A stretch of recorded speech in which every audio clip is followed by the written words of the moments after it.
I swear it's purely a coincidence that I'm wearing a blue shirt whilst talking about link summoning. Cimoooooooo!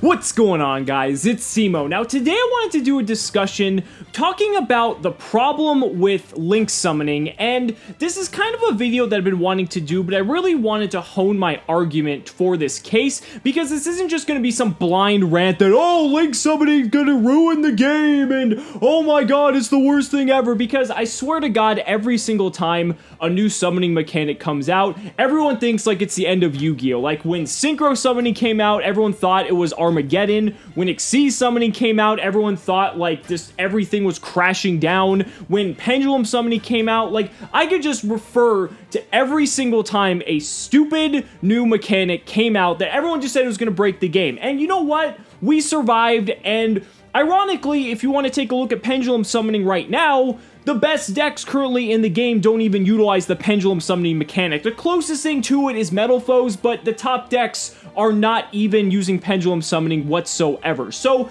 I wanted to kind of construct an argument as to what I feel the best, or rather the largest problem is when it comes to link summoning. Now, every time we've gotten a new summoning mechanic, whether it's Synchro, or Xyz, or Pendulum, or anything like that, it was always adding something to the game. And when we got the Synchro mechanic, let's start with that. You know, they incorporated a new type of monster by adding, I guess, a subtype, if you want to call it that way, being tuners. Because that way, when you have a tuner monster and a non-tuner monster, you're syncing and making a Synchro monster. Then we moved into the Xyz era, and the Xyz era didn't add any subtypes like Synchros did, but mainly you needed to have monsters of the same level to place on top of one another to summon this type of monster. And then we had Pendulums, which Pendulums is really interesting because we got a new type of monster technically in Pendulum monsters that can be placed in the Pendulum zone, but they're still technically treated as regular monsters. But Pendulum Summoning did something really interesting because it almost gave a boost to some other really kind of decks that you wouldn't think would be playable, because by adding the Pendulum Summoning mechanic to virtually any type of deck, it's really cool because now you have a mechanic that basically can special summon out every single monster, assuming the scales are correct, and you can proceed forward with your play. So what I'm getting at here is every summoning mechanic we've had thus far in the game of Yu-Gi-Oh! Has been adding and contributing something to the game while not prohibiting the other mechanics from the game from working. Sure, as we got Synchro monsters, you know, Stardust, I mean, like, all these other, like, really powerful Synchro monsters like Stardust Dragon and, you know, Thought Ruler Archfiend, and then we got all these other crazy ones later on as well. You know, Synchros became kind of the norm, and then when we got into the Xyz era, Xyz monsters became more the norm, and then when we've gotten to Pendulum monsters, Pendulums kind of were the norm for a while, but still for the most part, we were at a point then where everything was kind of universal. But link summoning and link monsters are almost entirely different because they do something that these other summoning mechanics never did before. Link monsters actually restrict the summoning conditions, or rather the ability to summon using other types of summoning mechanics. Because of the way link summoning works, you have to have a monster in the link zone to be able to point directionally into the other zones to unlock them, so to speak, and be able to allow you to summon additional monsters that are either of Synchro or Xyz or even like anything like that. So it's really odd to me that we've almost had, while it's a new summoning mechanic, it's almost taking us backwards, and I don't really necessarily like that. I don't think that's very good for the game because rather than, you know, having a mechanic that restricts the ability of certain decks to play and certain decks to do certain things, you know, if Link mechanic was solely adding something to the game, similarly to how the Synchro mechanic, the Xyz mechanic, the Pendulum mechanic did, I don't think that really there would be an issue with that. But the fact that you need to basically either only have one extra deck monster out at any given time because that's what the extra monster zone is, or you need to have a Link monster in the extra monster zone pointing into different directions to unlock those zones to allow you to be able to do the things the deck was already built to do, but now because you've implemented a new summoning mechanic that prohibits you from doing that, like, that doesn't really make a lot of sense to me. It just, you know, further complicates things and, like I said, restricts the ability of certain decks to do things they were already meant to do, but now we've implemented a mechanic that almost takes us a step backwards and makes it more difficult for us to do things like that. The other thing I don't like about this either, and I feel is a really big issue, is that it really prohibits the types of decks that you can even play. Like, for instance, take Burning Abyss.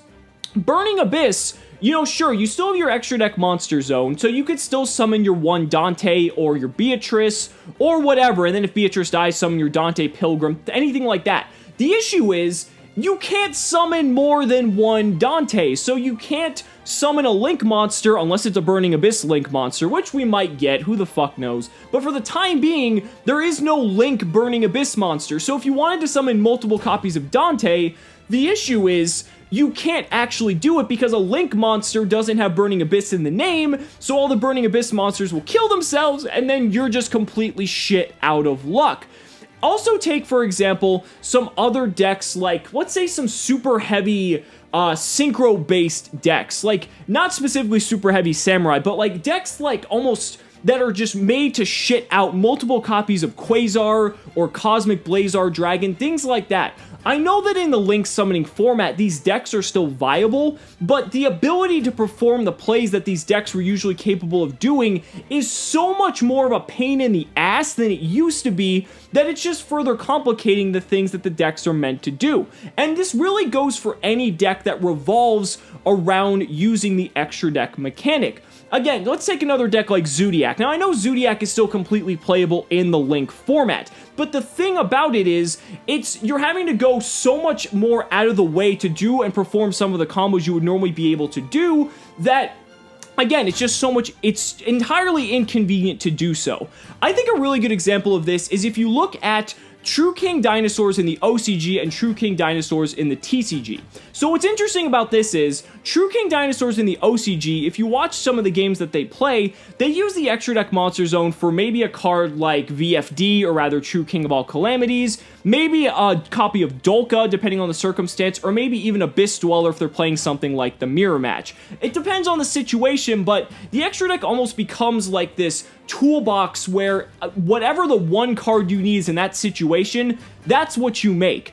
Where then you look at it in the TCG, and we're able to create boards like True King of All Calamities, plus a Logia, plus a Bahamut Shark, plus a Totally Awesome, or like True King of All Calamities plus double Logia, or like Trisha. Like, there's so many different combinations that the deck can do in the TCG as it currently stands, because the TCG is currently not subjugated to the rules of Link summoning. And when that happens, it's going to be really unfortunate, because although the deck is still going to perform and function in a very similar way, it's not going to be as amazing, at least in my opinion, in terms of amazing, as it is now, because it can't do all of these really cool things that the deck was meant to do.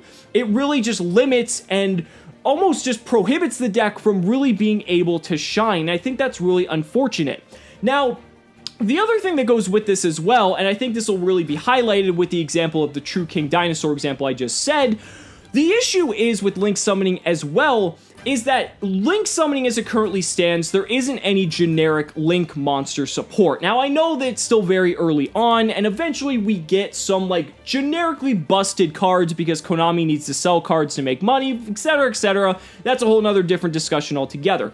But the thing about it is, as it currently stands, if you look at the Japan meta and what they're playing, they're not even playing Link monsters as a whole. Like, the Trick Stars, which are the first Pendulum, or not, excuse me, Pendulum, Link archetype to really kind of come out, while it is a deck that some people are playing, what are the best decks currently in Japan? Pure True Draco and True King Dinosaur. And, like, you've got some people playing Trick Stars, but again, like, no one is even using Link monsters at all. And actually, I completely forgot Zodiac as well. I should take that back, because Zodiac is using one Link monster, and it's Mrs. Radiant. And the only reason the deck uses Mrs. Radiant is because it's Earth, it synergizes with the deck, and it opens up 2 monster zones so that the Zodiac combo isn't solely restricted to just one extra deck zone. So I think it's kind of ironic that an entire new summoning mechanic comes out, And rather than what happens with the previous summoning mechanics and everyone flocks to the mechanic because it's like the new mechanic that's supposed to be like the next best thing, the next best power creep, all these different things, the reverse is happening and people are playing decks that don't utilize the extra deck whatsoever because those are the best decks, because all these extra deck decks now don't have the ability to perform as well as they could,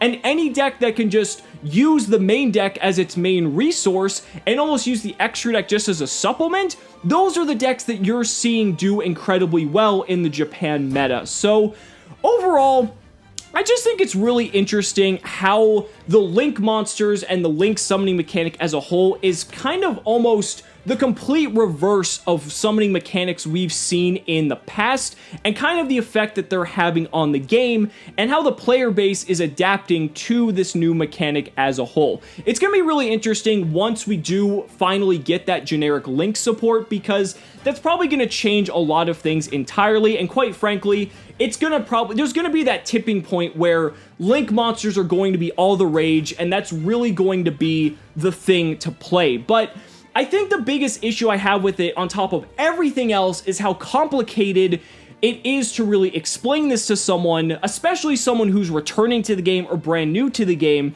And then you have something like, oh, if you can manage to make a mutual link of 5 monsters from one extra deck monster zone to the other, then your opponent's completely locked out of their extra deck monster zone and there's nothing you can do about it. Like, who the fuck thought of that, and what kind of crack were they smoking? Because I don't understand how, on top of everything else that they've already come up with for this archetype, or rather this summoning mechanic, that they just happen to miraculously conjure the thought, oh, okay, you know, there's not enough ways to lock opponents out of playing Yu-Gi-Oh! Let's make a built-in inherent mechanic of a summoning mechanic that can just do it for you. And I know people have already found ways to break that, but to me it's just, on top of how complicated you've already made this mechanic, you have to add something like that in there, and you tell that to someone and they think you're just completely out of your mind. So guys, let me know down in the comments what you guys think about Link mechanic and the Link summoning, just Link summoning as a whole, because like I said, we're going to adapt, and I'm not saying, like, I'm not one of the, you know, doomsayers saying that this is Armageddon all over again.